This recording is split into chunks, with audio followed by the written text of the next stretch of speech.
देखिए, जो माननीय सांसद है मंडी से, वैसे तो वो हिमाचल आती नहीं है। आजकल उनकी फिल्म जो है वो सेंसर बोर्ड ने ब्लॉक कर दी है, तो शायद गमी में हिमाचल प्रदेश आई हैं और अपने घर में बैठी है, वहाँ से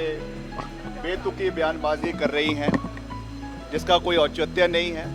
जिसका कोई सिर पैर नहीं है। ये कहना कि केंद्र से जो सहयोग हिमाचल के लिए आ रहा है या जो हिमाचल प्रदेश सरकार विकास के कार्यों में पैसा योगदान कर रही है, वो श्रीमती सोनिया गांधी जी के को दिया जा रहा है, इससे बड़ा मैं समझता हूँ मूर्खता बड़ा बयान नहीं हो सकता है, जिसमें उनकी इंटेलेक्चुअल बैंकरप्सी, मुझे दुख है ये कहते हुए कि ज़्यादा शिक्षित नहीं है वो, और इसलिए बारी बारी अपने बयानों में इस तरीके की चीज़ें दर्शाती है। हम सब जानते हैं कि जो केंद्र से जो सहयोग आता है या प्रदेश का सहयोग होता है, वो सारा का सारा जो है एलओसी के माध्यम से, क्रेडिट के माध्यम से और ड्राफ्ट के माध्यम से, ओवरड्राफ्ट के माध्यम से उसका खर्चा होता है।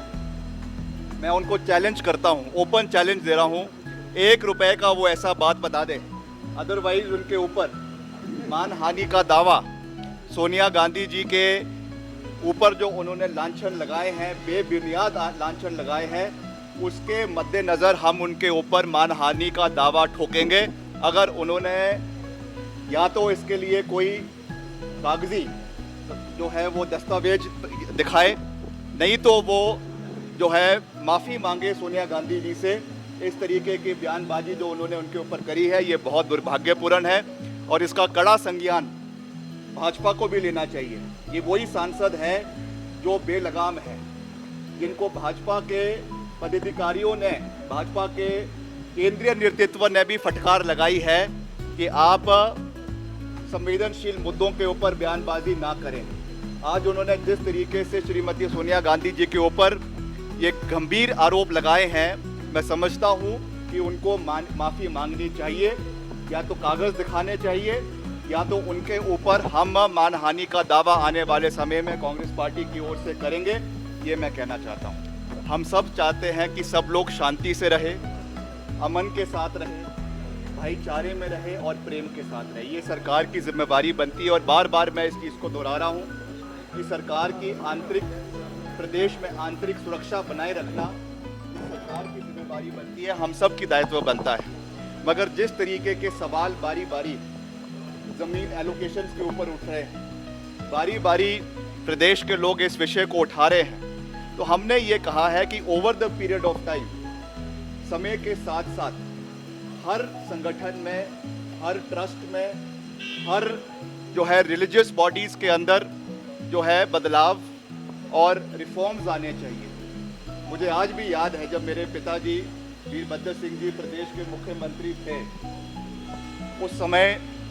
भीमा काली ट्रस्ट मंदिर, ये हमारी निजी संपत्ति थी और इसमें मंदिर ही नहीं, मंदिर के साथ कम से कम 10 और मंदिर आते हैं। जब वो मुख्यमंत्री बने 1985 में, 1984 में, उसके बाद उन्होंने इस पूरे ट्रस्ट को सरकारी जो है वो एडमिनिस्ट्रेशन के अंदर लाया, इसमें पारदर्शिता लाई, इसमें जो है बाकायदा ऑडिटिंग इसकी हो, अकाउंट्स की ऑडिटिंग हो, कितनी ज़मीन है उसकी ऑडिटिंग हो, इस चीज़ को लाया गया ताकि उसमें एक ट्रांसपेरेंसी आए। इसलिए आज जिस तरीके के कई प्रश्न हिमाचल प्रदेश के अंदर उठ रहे हैं, पहले शिमला के अंदर उठा, उसके बाद मंडी में वो चीज़ हुई, उसके बाद पिछले कल शिलाई के अंदर भी ये चीज़ देखने को मिली, कांगड़ा में देखने को मिली, कुल्लू में देखने को मिली। इसलिए हमको पारदर्शिता, ट्रांसपेरेंसी हर संगठन के अंदर लाना आवश्यक है। वैसे ही वक्फ बोर्ड के अंदर भी आने वाले समय में ट्रांसपेरेंसी आनी चाहिए, कितना उसमें फाइनेंशियल ट्रांजैक्शंस हो रही है, कितना उनका ज़मीन का लैंड बैंक है, लैंड पूल है, उसकी एलोकेशन कैसे हो रही है, उसका एक लोगों के बीच में वो आना चाहिए, ताकि जो एक अभी एक मिसट्रस्ट का माहौल बना हुआ है उसको ठीक किया जाए और सब भाईचारे में आपस में एक दूसरे के साथ जीवन व्यतीत करे। ये हमारा दायित्व बनता है और उस मंशा से मैंने ये बात की है कि समय के साथ तब्दीली होनी चाहिए और समय के साथ रिफॉर्म्स जो है जिसको कहते हैं सुधारीकरण समय के साथ